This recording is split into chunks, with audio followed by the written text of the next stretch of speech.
대학가 골목 깊숙한 곳, 낡은 카페 별빛 서재. 저녁 8시 술 취한 중년 남자가 테이블을 쾅쾅 두드리며 소리를 질렀습니다. 다른 손님들이 놀라 고개를 돌렸어요.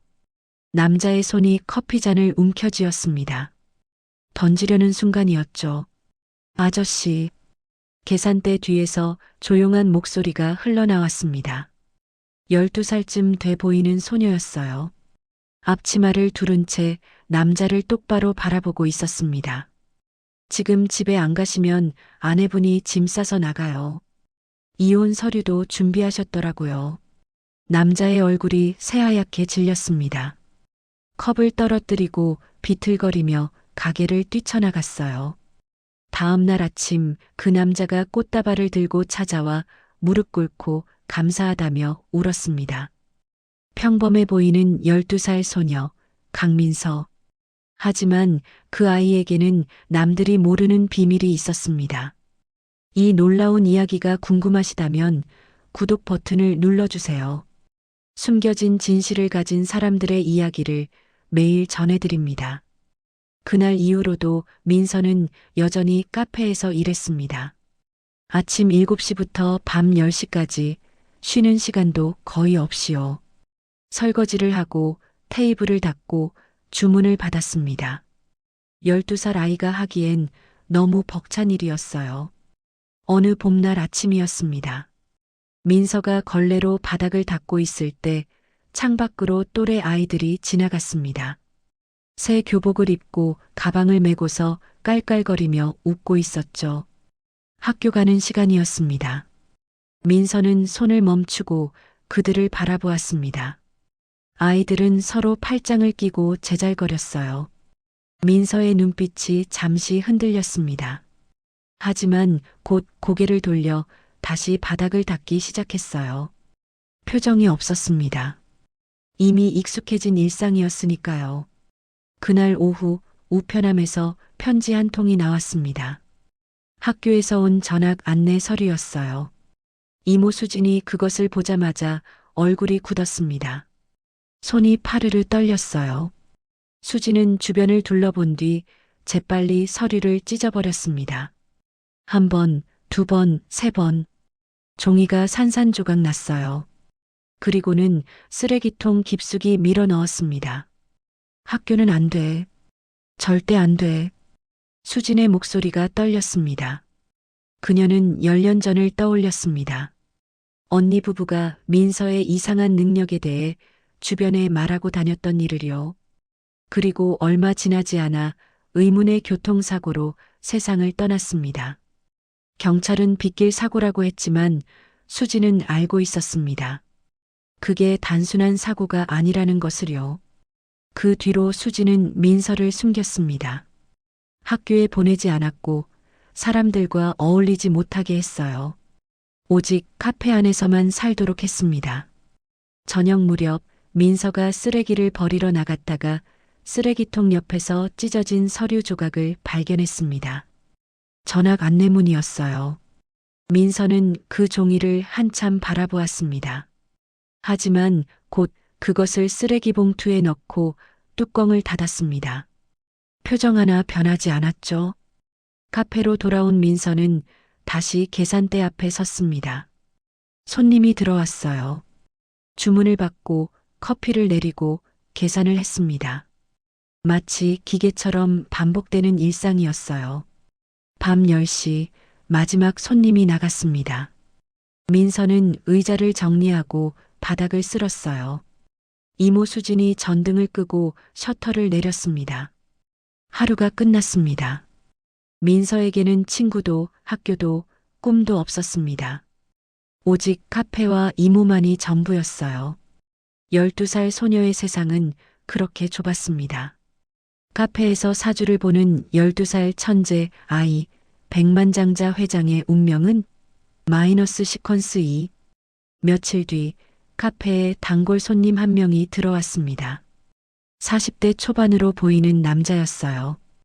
언제나 구석자리에 앉아 조용히 커피를 마시곤 했습니다. 그날따라 남자의 얼굴이 많이 어두워 보였어요. 눈 밑에 그늘이 짙게 드리워져 있었고 손가락으로 계속 휴대폰을 만지작거렸습니다. 뭔가 고민이 있는 것 같았죠. 민서가 커피를 가져다 주었습니다. 남자가 고맙다는 인사도 없이 그냥 받아들었어요. 한참을 멍하니 창밖만 바라보고 있었습니다. 그때 남자의 휴대폰이 울렸습니다. 화면을 보더니 한숨을 푹 쉬고는 전화를 받았어요. 여보, 미안해. 나 좀 늦을 것 같아. 응, 알았어. 통화를 끄는 남자의 표정이 더 어두워졌습니다. 주머니에서 서류 봉투를 꺼내 한참을 들여다보았어요. 투자 계약서 같은 것이었습니다. 민서가 옆 테이블을 닦다가 무심결에 남자를 쳐다보았습니다. 그 순간이었어요. 남자 주변에 흐릿한 글자들이 보이기 시작했습니다. 사기, 손실, 파산. 민서의 심장이 쿵 하고 뛰었습니다. 이 글자들이 보일 때는 항상 나쁜 일이 일어났어요. 민서는 잠시 망설였습니다. 말해야 할까요? 말지 말아야 할까요? 남자가 계산을 하려고 일어섰습니다. 민서가 조심스럽게 입을 열었어요. 저기, 아저씨. 남자가 고개를 돌렸습니다. 민서가 작은 목소리로 말했어요. 그 서류에 도장 찍으시면 안 될 것 같아요. 남자의 눈이 커졌습니다. 당황한 표정으로 물었어요. 뭐라고? 너 이거 어떻게 알아? 민서는 대답하지 않았습니다. 그저 남자를 조용히 바라볼 뿐이었죠. 남자는 황당하다는 듯 웃었어요. 애가 무슨 소리를 하는 거야? 장난치지 마. 남자는 고개를 저으며 카페를 나갔습니다. 민서는 그 뒷모습을 한참 바라보았어요. 이틀 뒤였습니다. 그 남자가 다시 카페로 뛰어들어왔습니다. 얼굴이 창백했어요. 민서를 보더니 다짜고짜 무릎을 꿇었습니다. 고맙습니다. 정말 고맙습니다. 주변 손님들이 놀라서 쳐다보았어요. 남자가 떨리는 목소리로 말했습니다. 그 회사가 사기 회사였어요. 제가 계약하려던 날 경찰이 들이닥쳤대요. 사장이 도망갔다고 하더라고요. 제가 도장 찍었으면 전 재산 날릴 뻔했어요. 민서는 아무 말도 하지 않았습니다. 남자는 주머니에서 돈을 꺼내 민서에게 쥐어주려고 했어요. 하지만 민서는 고개를 저었습니다. 괜찮아요. 남자가 나간 뒤 카페 안이 술렁거리기 시작했습니다. 손님들이 수군거렸어요. 저 아이가 뭔가 보나 봐. 신기하네. 어떻게 알았대? 혹시 점쟁이야? 이모 수진의 얼굴이 굳었습니다. 민서를 주방으로 불렀어요. 문을 닫고 작은 목소리로 말했습니다. 민서야, 앞으로 절대 그러면 안 돼. 사람들한테 말하면 안 된다고 했잖아. 수진의 목소리가 떨렸습니다. 민서는 고개를 숙였어요. 미안해요, 이모. 그냥 그 아저씨가 불쌍해 보여서요. 그래도 안 돼. 내가 위험해질 수 있어. 하지만 이미 늦었습니다. 소문은 빠르게 퍼져나갔어요. 대학가 골목 카페에 신기한 아이가 있다고, 미래를 본다고. 다음 날부터 낯선 손님들이 하나둘 찾아오기 시작했습니다. 그들은 커피를 시키고는 슬쩍슬쩍 민서에게 물었어요. 애야, 내 사업 잘 될까? 이번 시험 붙을까? 민서는 대부분 대답하지 않았습니다. 그저 주문만 받고 커피만 내왔어요. 하지만 가끔 정말 위험해 보이는 사람에게만 조용히 경고했습니다. 카페는 점점 북적거렸습니다. 손님은 늘었지만 수진의 불안도 함께 커져갔어요. 밤마다 잠을 설쳤습니다. 혹시 10년 전처럼 무슨 일이 생기는 건 아닐까? 민서에게 위험이 닥치는 건 아닐까? 민서는 그런 이모의 마음을 알고 있었습니다. 하지만 어쩔 수 없었어요. 누군가 다치는 것을 보면서 모른 척할 수가 없었습니다. 그게 민서의 마음이었어요. 일주일쯤 지났을까요? 어느 금요일 저녁이었습니다. 카페 밖에 검은색 벤츠 한 대가 멈춰 섰어요. 골목길과는 전혀 어울리지 않는 고급 차량이었습니다. 뒷문이 열리고 한 남자가 내렸습니다. 50대 후반쯤으로 보이는 사람이었어요. 값비싼 양복을 입고 있었고 손목에는 금시계가 번쩍거렸습니다. 얼굴에는 오만함이 가득했죠. 카페 안 손님들이 수군거리기 시작했습니다. 저 사람 누구야? 차 좀 봐. 억소리 나겠는데? 남자가 카페 문을 열고 들어왔습니다. 주변을 둘러보더니 코를 찌푸렸어요. 낡은 인테리어가 마음에 들지 않는 것 같았습니다. 여기 사장 누구요? 이모 수진이 황급히 앞으로 나왔습니다. 제가 사장인데요. 무슨 일이시죠? 남자는 대답 대신 명함 한 장을 내밀었어요. 수진이 명함을 받아들었습니다. 눈이 커졌어요. 대한물산 회장 장태영. 수진의 손이 떨렸습니다. 대한물산은 이 지역에서 가장 큰 건설 회사였어요. 백화점도 운영하고 부동산 개발도 하는 거대 기업이었죠. 장태영이 카페 안을 천천히 둘러보았습니다. 그러다 계산대 뒤에 서 있는 민서를 발견했어요. 민서도 그를 똑바로 바라보고 있었습니다. 그 순간이었습니다. 민서의 눈에 글자들이 보이기 시작했어요. 장태영 주변에 빨갛게 떠오르는 글자들이었습니다. 배신, 횡령, 강민호, 살인, 2013년 9월 14일. 민서의 숨이 멎었습니다. 심장이 미친 듯이 뛰기 시작했어요. 손이 덜덜 떨렸습니다. 강민호. 그건 아빠 이름이었습니다. 민서는 이모에게서 들은 적이 있었어요. 아빠가 사업을 하다가 사고로 돌아가셨다고. 2013년 9월 14일, 바로 그날이었습니다. 장태영이 민서를 보며 물었습니다. 너 신통력 있다며? 내 운 좀 봐줘. 민서는 대답하지 못했습니다. 입술이 파르르 떨렸어요. 장태영 주변에서 살인이라는 글자가 점점 더 선명해졌습니다. 저 사람이 아빠를 죽였다. 민서는 본능적으로 알 수 있었습니다. 수진이 황급히 민서 앞을 가로막았어요. 죄송합니다만 저희는 그런 거 안 합니다. 그냥 카페일 뿐이에요. 장태영의 눈빛이 차갑게 변했습니다. 내가 찾아온 건 그냥 찾아온 게 아니야. 요즘 사업이 자꾸 꼬이거든. 입찰도 계속 떨어지고 투자도 실패하고 무당 찾아가도 소용없어. 그래서 소문 듣고 온 거야. 수진이 고개를 저었습니다. 정말 죄송하지만 얼마면 돼? 장태영이 지갑을 꺼냈습니다. 수표책을 펼쳤어요. 1,000만 원? 2,000만 원? 아니면 5천만 원? 카페 안이 술렁거렸습니다. 손님들이 숨을 죽이고 지켜보았어요. 수진은 단호하게 대답했습니다. 돈 문제가 아닙니다. 저희는 정말 그런 일 안 합니다. 장태영의 얼굴이 일그러졌습니다. 화가 난 것 같았어요. 하지만 곧 표정을 거두고 명함을 테이블 위에 놓았습니다.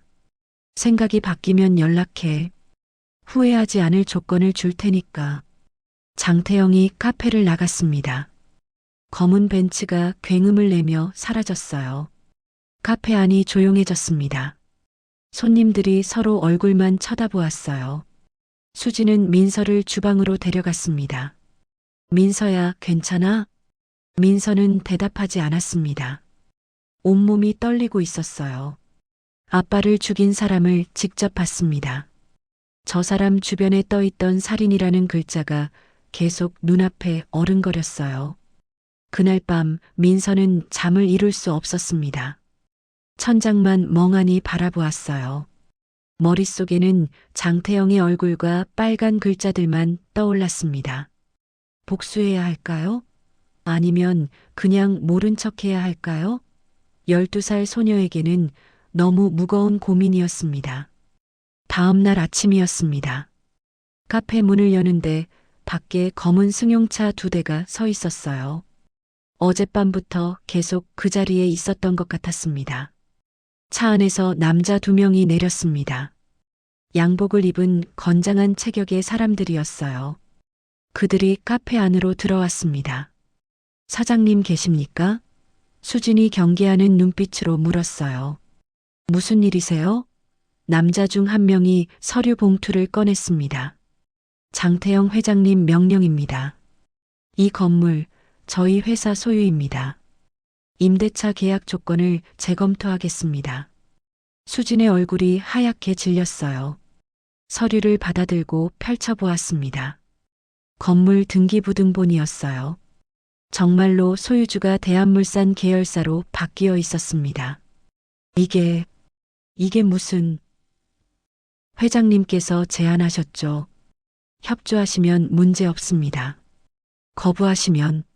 남자가 말을 멈췄습니다. 하지만 그 의미는 분명했어요. 협조하지 않으면 쫓겨난다는 뜻이었습니다. 그리고 아이 문제도 있습니다. 다른 남자가 또 다른 서류를 꺼냈어요. 보호자가 제대로 된 교육을 시키지 않으면 아동학대로 신고될 수 있습니다. 그렇게 되면 아이는 보호시설로 가게 되겠죠. 수진의 다리에서 힘이 빠졌습니다. 의자를 붙잡고 겨우 몸을 지탱했어요. 제발 그러지 마세요. 민서는 저한테 있어야 해요. 남자들은 냉정한 표정으로 말했습니다. 일주일에 3번만 아이를 회사로 보내주십시오. 회장님께 조언만 해주면 됩니다. 그러면 모든 게 해결됩니다. 남자들이 나간 뒤 수지는 그 자리에 주저앉았습니다. 손이 떨려서 서류를 제대로 잡을 수도 없었어요. 주방 뒤에서 모든 걸 지켜보던 민서가 나왔습니다. 민서는 이모 옆에 조용히 앉았어요. 이모, 괜찮아요? 수진이 민서를 끌어안았습니다. 목소리가 떨렸어요. 미안해, 민서야. 이모가 너를 지켜줘야 하는데. 이모가 무능해서. 민서는 이모의 등을 토닥거렸습니다. 12살 아이가 어른을 위로하고 있었어요. 그날 저녁 카페에 손님 한 명이 들어왔습니다. 30대 중반으로 보이는 남자였어요. 낡은 가방을 메고 있었고 양복도 구겨져 있었습니다. 기자처럼 보였어요. 남자가 커피를 주문하며 조심스럽게 물었습니다. 혹시 사장님이 강수진 씨 맞으시죠? 수진이 경계하는 눈빛으로 대답했어요. 네, 그런데 누구세요? 제 이름은 이준혁입니다. 기자고요. 강민호 씨의 대학 후배였습니다. 수진의 눈이 커졌습니다. 민서도 깜짝 놀라 준혁을 쳐다보았어요. 준혁이 가방에서 낡은 파일을 꺼냈습니다. 10년 전 강민호 선배 사건이 단순 사고가 아니라는 걸 알고 있습니다. 저는 그동안 증거를 모았어요. 파일을 펼쳤습니다. 안에는 각종 서류와 사진들이 들어 있었어요. 대한물산의 회계장부, 부정 입찰 정황, 그리고 강민호가 고발하려 했던 횡령 증거들이었습니다. 선배는 장태영의 비리를 알게 됐어요. 고발하려고 했죠. 그래서 당하신 겁니다. 수진의 눈에서 눈물이 흘러내렸습니다. 민서는 주먹을 꽉 쥐었어요. 준혁이 계속 말했습니다. 하지만 결정적인 증거가 없어요. 장태영은 완벽하게 증거를 인멸했습니다. 그래서 제가 들었어요. 이곳에 특별한 능력을 가진 아이가 있다고. 준혁이 민서를 바라보았습니다. 너의 증언이 필요해. 내가 본 것을 말해줘. 법정에서 민서가 조용히 물었어요. 제 말을 믿어줄까요? 저는 미래를 보는 아이예요. 사람들 주변에 글자가 보인다고 하면 미쳤다고 할 거예요. 준혁이 고개를 저었습니다. 증거와 함께라면 달라. 내 증언이 마지막 퍼즐 조각이 될 수 있어. 민서는 잠시 생각에 잠겼습니다. 그리고 결심한 듯 고개를 끄덕였어요. 알겠어요. 하지만 그 전에 제가 할 일이 있어요. 준혁이 물었습니다. 뭔데? 민서의 눈빛이 차갑게 가라앉았습니다. 저 사람을 무너뜨려야 해요. 완전히. 12살 소녀의 입에서 나온 말이라고는 믿기 어려울 정도로 단단한 목소리였습니다.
사흘 뒤 민서는 검은 벤치에 올라탔습니다.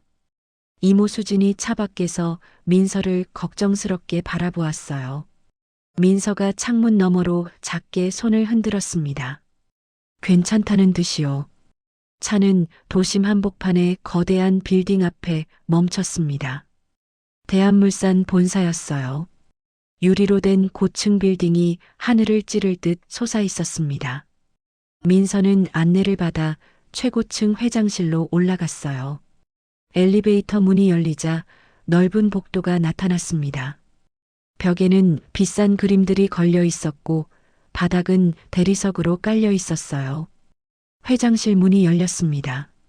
장태영이 거대한 책상 뒤에 앉아 있었어요. 창밖으로는 도시 전체가 내려다 보였습니다. 왔구나. 장태영이 민서를 보며 만족스러운 표정을 지었습니다. 앉아. 민서는 조용히 의자에 앉았어요. 심장이 두근거렸지만 표정은 담담했습니다. 장태영이 서류 몇 장을 꺼냈습니다. 이번 주에 입찰세 건이 있어. 어디에 집중해야 할지 말해줘. 민서는 서류를 천천히 들여다보았습니다. 그리고 장태영을 쳐다보았어요. 그의 주변에 여전히 빨간 글자들이 떠 있었습니다. 탐욕, 파멸, 몰락. 민서는 속으로 미소 지었습니다. 그리고 첫 번째 서류를 가리켰어요. 이거요. 이 입찰은 포기하세요. 장태영의 눈썹이 올라갔습니다. 왜? 이게 제일 큰 건데? 나중에 문제가 생겨요. 손해보실 거예요. 사실은 거짓말이었습니다. 민서가 본 글자는 대박이었어요. 하지만 민서는 정반대로 말했습니다. 장태영은 잠시 망설이다가 고개를 끄덕였습니다. 알았어. 그럼 두 번째 거는? 이건 하세요. 좋은 결과가 나올 거예요. 이것도 거짓말이었습니다. 실제로는 실패라는 글자가 보였거든요. 일주일이 지났습니다. 장태영이 민서의 조언대로 했어요. 첫 번째 입찰을 포기하고 두 번째 입찰에 집중했습니다. 결과가 나왔습니다. 포기한 첫 번째 입찰은 경쟁사가 따냈고 엄청난 수익을 올렸어요. 반대로 두 번째 입찰은 부정 입찰 의혹으로 조사를 받게 됐습니다. 장태영의 얼굴이 일그러졌습니다. 하지만 민서를 의심하지는 않았어요. 한두 번은 틀릴 수도 있다고 생각했으니까요. 다음엔 더 정확하게 봐. 민서는 고개를 끄덕였습니다. 그날부터 민서는 계속 거짓 조언을 했습니다. 투자하면 좋은 곳을 피하라고 했고 손해볼 곳에 투자하라고 했어요. 장태영의 사업은 하나씩 꼬이기 시작했습니다. 부동산 투자는 실패했고 해외 사업도 무산됐어요. 주가는 계속 떨어졌습니다. 한 달쯤 지났을 때였습니다. 장태영이 민서를 다시 불렀어요. 얼굴이 많이 초췌해져 있었습니다. 눈 밑에 다크서클이 짙게 깔려 있었어요. 너 혹시 거짓말하는 거 아니야? 민서는 놀란 척했습니다. 아니에요. 제가 본 걸 말씀드린 거예요. 그럼 왜 자꾸 틀려? 모르겠어요. 제 능력이 완벽하지 않나 봐요. 장태영은 민서를 한참 노려보았습니다. 하지만 확신할 수 없었어요. 12살 아이가 자신을 속인다는 게 믿어지지 않았습니다. 이번엔 확실한 거 하나만 알려줘. 동남아 부동산 투자건이야. 민서는 서류를 보았습니다. 장태영 주변의 사기, 손실이라는 글자가 선명하게 보였어요. 이 투자는 사기였습니다. 하지만 민서는 환하게 웃으며 말했습니다. 대박이에요. 전 재산을 걸어도 될 만큼요. 장태영의 눈이 반짝였습니다. 이번엔 믿고 싶었어요. 마지막 기회라고 생각했습니다. 확실해? 네, 정말 확실해요. 장태영은 결심했습니다. 회사 자금뿐 아니라 개인 재산까지 모두 끌어모았어요. 2천억 원이 넘는 돈이었습니다. 계약서에 도장을 찍었습니다. 민서는 그 모습을 조용히 지켜보았어요. 얼굴에는 아무 표정도 없었습니다. 하지만 속으로는 생각했습니다. 이제 곧 끝나. 일주일 뒤 뉴스가 터졌습니다. 동남아 부동산 투자 사기 사건이었어요. 투자회사 대표가 도망갔고 수천억 원이 증발했습니다. 장태영은 모든 것을 잃었습니다. 뉴스 속보가 터졌습니다. 대한물산 주가 폭락, 장태영 회장 긴급 기자회견. 카페 텔레비전에서 뉴스가 흘러나왔어요. 장태영이 카메라 앞에 서 있었습니다. 얼굴은 핏기 하나 없이 창백했어요. 투자 손실로 인해 회사가 어려움을 겪고 있습니다. 주주 여러분께 죄송합니다. 수진과 준혁이 화면을 지켜보았습니다. 민서는 표정 없이 앉아 있었어요. 며칠 뒤 장태영의 부하들이 다시 카페로 찾아왔습니다. 이번에는 달랐어요. 예전처럼 당당하지 않았습니다. 회장님께서 민서를 다시 한번 만나고 싶다고 하십니다. 수진이 단호하게 고개를 저었습니다. 안 됩니다. 이제 그만하세요. 남자가 애원하듯 말했어요. 제발이요. 회장님이. 회장님 상태가 많이 안 좋으십니다. 민서가 조용히 말했습니다. 갈게요. 수진이 깜짝 놀라 민서를 말렸어요. 안 돼, 민서야. 괜찮아요, 이모. 마지막이에요. 다음 날 민서는 다시 회장실로 갔습니다.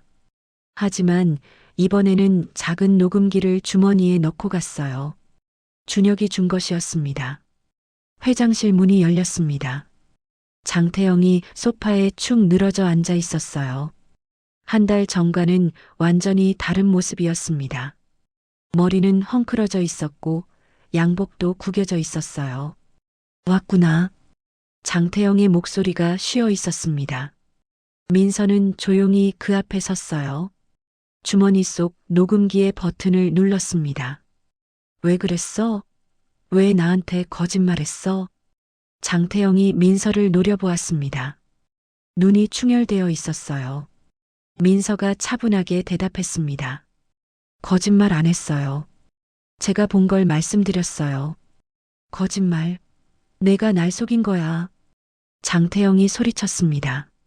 민서는 전혀 놀라지 않았어요. 왜 저를 협박했어요? 이모를 괴롭혔어요? 그게 다 사업 때문에. 아니에요. 아저씨가 무서웠던 거예요. 민서가 한 발짝 다가섰습니다. 10년 전에 한 일 때문에요.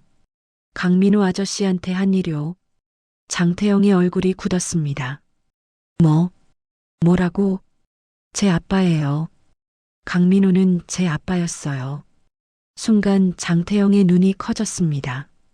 입이 벌어졌어요. 내가 그 아이. 장태영이 뒤로 물러섰습니다. 술병을 집어들고 벌컥벌컥 마셨어요. 손이 떨렸습니다. 그래, 내가 죽였어.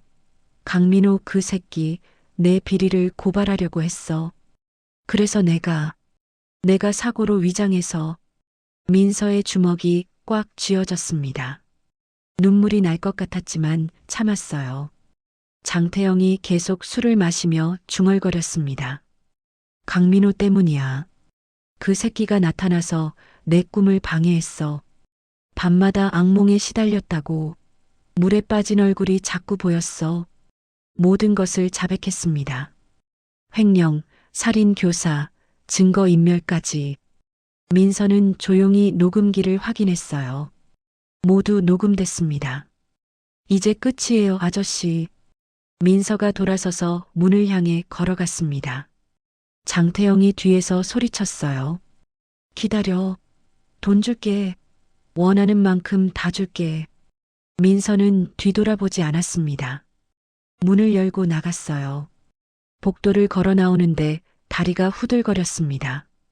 엘리베이터에 올라타자 참았던 눈물이 터져 나왔어요. 아빠. 작은 목소리로 중얼거렸습니다. 주머니 속 녹음기를 꼭 쥐었어요. 이제 끝났습니다. 카페로 돌아온 민서는 준혁에게 녹음기를 건넸습니다. 준혁이 재생해 보았어요. 장태영의 자백이 선명하게 들렸습니다. 이거면 충분해. 준혁이 바로 검찰에 연락했습니다. 이틀 뒤 장태영이 체포됐습니다. 뉴스에서는 연일 대한물산 비리 사건을 보도했어요. 민서는 텔레비전 앞에 앉아 그 모습을 지켜보았습니다. 수갑찬 장태영이 고개를 푹 숙이고 끌려가는 모습이 화면에 나왔어요. 복수는 끝났습니다. 일주일이 지났습니다. 장태영의 재판이 시작됐어요. 법정은 기자들로 가득했습니다. 민서도 증인으로 출석했어요. 작은 체구가 증인석에 앉았습니다. 판사가 부드러운 목소리로 물었어요. 증인은 피고인 장태영을 알고 있습니까? 네. 어떻게 알게 됐나요? 민서는 차분하게 대답했습니다. 카페에 찾아온 일, 협박당한 일, 그리고 녹음한 자백까지 모두 증언했어요. 장태영의 변호사가 반박했습니다. 증인은 미래를 본다고 주장했습니다. 그런 비과학적인 능력을 가진 아이의 증언을 믿을 수 있습니까? 민서가 조용히 대답했어요. 저는 미래를 보는 게 아니에요. 사람들 주변에 글자가 보일 뿐이에요. 하지만 녹음기는 거짓말하지 않아요. 녹음 파일이 재생됐습니다. 장태영의 자백이 법정에 울려 퍼졌어요. 강민호 그 새끼, 내가 죽였어. 방청객들이 술렁거렸습니다. 장태영은 고개를 푹 숙였어요. 재판은 빠르게 진행됐습니다. 준혁이 모은 횡령 증거, 민서의 녹음, 그리고 재조사된 강민호의 사건 기록까지 모두 제출됐어요. 판결이 나왔습니다. 피고인 장태영에게 살인 교사 및 횡령 혐의로 징역 15년을 선고한다. 망치 소리가 울렸습니다. 장태영은 그대로 무너져 내렸어요. 민서는 법정을 나왔습니다. 복도에서 준혁이 기다리고 있었어요. 고생했어, 민서야. 민서는 고개를 끄덕였습니다. 하지만 표정이 밝지 않았어요. 기분이 이상해요. 복수했는데 시원하지가 않아요. 준혁이 민서의 머리를 쓰다듬었습니다. 당연해. 복수는 아빠를 돌려주지 못하니까. 민서의 눈에서 눈물이 흘러내렸어요. 그날 밤 민서는 카페 옥상에 올라갔습니다. 별이 가득한 하늘을 올려다보았어요. 아빠, 나 해냈어. 작은 목소리로 중얼거렸습니다. 그때였습니다. 민서는 깨달았어요. 더 이상 주변에 글자가 보이지 않는다는 것을요. 옆을 지나가는 사람들을 쳐다봤습니다. 아무것도 보이지 않았어요. 예전처럼 빨간 글자도 검은 글자도 없었습니다. 능력이 사라진 거였어요. 민서는 잠시 당황했습니다. 하지만 곧 안도의 한숨을 내쉬었어요. 이상하게도 마음이 가벼워졌습니다. 이제 평범하게 살 수 있겠다. 며칠 뒤 카페에 우편물이 도착했습니다. 교육청에서 온 편지였어요. 민서의 전학 허가서였습니다. 수진이 편지를 들고 민서에게 왔어요. 민서야, 학교 가고 싶어? 민서는 잠시 생각했습니다. 예전 같았으면 무섭다고 했을 거예요. 능력 때문에 위험해질까 봐요. 하지만 이제는 달랐습니다. 가고 싶어요. 수진이 환하게 웃었습니다. 그리고 민서를 꼭 안아주었어요. 그래, 이제 평범하게 살자. 우리. 카페는 예전처럼 조용해졌습니다. 신기한 아이를 보러 오던 손님들은 더 이상 오지 않았어요. 대신 진짜 커피를 좋아하는 단골들만 남았습니다. 민서는 더 이상 미래를 보지 못했습니다. 하지만 괜찮았어요. 오히려 좋았습니다. 어느 날 저녁 준혁이 카페에 들렀습니다. 신문을 한 부 가져왔어요. 봐, 내 아빠 명예 회복됐어. 신문 일면에 기사가 실려 있었습니다. 10년 전 의문사, 정의의 고발자로 재조명. 강민호의 사진이 크게 실려 있었어요. 민서는 신문을 가만히 바라보았습니다. 아빠의 웃는 얼굴이 보였어요. 아빠, 이제 편히 쉬세요. 민서가 작게 속삭였습니다. 그날 밤 민서는 오랜만에 깊은 잠에 빠졌습니다. 악몽도 없었고 무서운 꿈도 없었어요. 새벽에 눈을 떴을 때 창밖으로 첫눈이 내리고 있었습니다. 하얀 눈송이가 조용히 내려앉았어요. 민서는 창문을 열고 손을 내밀었습니다. 차가운 눈송이가 손바닥에 닿았어요. 그리고 녹아 사라졌습니다. 모든 게 끝났습니다. 이제 새로운 시작이었어요. 봄이 왔습니다. 카페 앞 골목에 벚꽃이 피기 시작했어요. 민서는 거울 앞에 섰습니다. 새 교복을 입고 있었어요. 하얀 셔츠에 감색 치마, 그리고 빨간 리본. 처음 입어보는 교복이었습니다. 거울 속 자신을 보며 민서가 작게 웃었어요. 낯설지만 기분이 좋았습니다. 민서야, 늦겠다. 이모 수진이 아래층에서 불렀습니다. 민서는 가방을 메고 계단을 내려갔어요. 카페 테이블에 아침 식사가 차려져 있었습니다. 계란말이, 김, 그리고 따뜻한 밥이었어요. 잘 먹겠습니다. 민서가 밥을 한 숟가락 떴습니다. 수진이 흐뭇하게 바라보았어요. 떨리지? 조금요. 괜찮아. 넌 잘할 거야. 식사를 마치고 민서가 현관으로 향했습니다. 신발을 신으려는데 수진이 뒤에서 불렀어요. 민서야. 민서가 돌아봤습니다. 수진의 눈가가 촉촉했어요. 이모 자랑스러워. 정말. 민서가 달려가서 수진을 안았습니다. 둘은 한참 동안 그렇게 서 있었어요. 카페 문을 나서자 아침 햇살이 눈부셨습니다. 골목 어귀에서 누군가 손을 흔들고 있었어요. 같은 반 친구들이었습니다. 어제 오리엔테이션에서 만난 아이들이었어요. 민서야, 같이 가자. 여자아이 하나가 환하게 웃으며 다가왔습니다. 남자아이 둘도 뒤따라왔어요. 나 지우야. 어제 말했잖아. 응, 기억나. 학교까지 10분이야. 우리 같이 가. 4명이 나란히 걸었습니다. 아이들은 제잘거렸어요.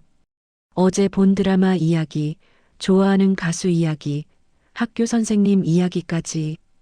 민서는 조용히 듣고 있었습니다. 가끔 웃기도 했어요. 이런 평범한 대화가 이렇게 좋을 줄 몰랐습니다. 학교에 도착했습니다. 큰 운동장과 높은 건물이 보였어요. 학생들이 삼삼오오 모여 웃고 떠들었습니다. 교실로 들어갔습니다. 아이들이 자리에 앉아 있었어요. 민서는 창가 자리에 앉았습니다.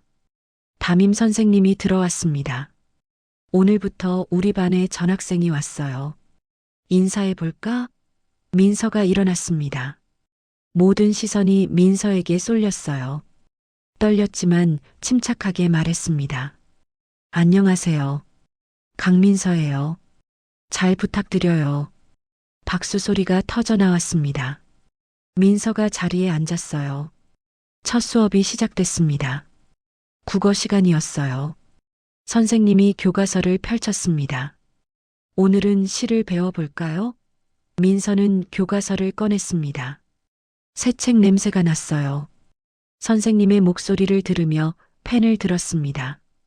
점심시간이 됐습니다. 지우가 민서를 식당으로 데려갔어요. 여기 떡볶이 진짜 맛있어.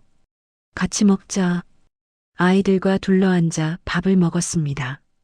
시끌벅적했지만 즐거웠어요. 민서야, 너 취미 뭐야? 책 읽는 거? 우와, 나도. 우리 같이 도서관 가자. 방과 후 민서는 교문을 나섰습니다. 친구들이 손을 흔들며 헤어졌어요. 내일 봐. 응, 내일 봐. 집으로 걸어가는 길이었습니다. 벚꽃잎이 바람에 날렸어요. 민서는 손을 뻗어 떨어지는 꽃잎을 잡았습니다. 카페 앞에 도착했습니다. 수진이 문 앞에서 기다리고 있었어요. 어땠어? 민서가 환하게 웃었습니다. 좋았어요. 둘은 카페 안으로 들어갔습니다. 따뜻한 커피 향이 코끝을 스쳤어요. 민서는 교복을 벗고 앞치마를 둘렀습니다. 그리고 카페 일을 도왔어요. 하지만 이제는 달랐습니다. 의무가 아니라 선택이었으니까요. 저녁 무렵 준혁이 들렀습니다. 학교 어땠어? 재밌었어요. 다행이다. 앞으로 더 재밌을 거야. 민서는 고개를 끄덕였습니다. 밤이 깊었습니다. 민서는 방에 누워 천장을 바라보았어요. 오늘 하루가 주마등처럼 스쳐 지나갔습니다. 더 이상 미래가 보이지 않았습니다. 하지만 괜찮았어요. 아니, 오히려 좋았습니다. 내일이 어떨지 몰라도 괜찮았어요. 친구들이 있고, 이모가 있고, 배울 것이 많았으니까요. 민서는 눈을 감았습니다. 평범한 12살 소녀의 평범한 하루가 끝나가고 있었어요. 창밖으로 봄바람이 불어왔습니다. 커튼이 살랑거렸어요. 새로운 내일이 기다리고 있었습니다.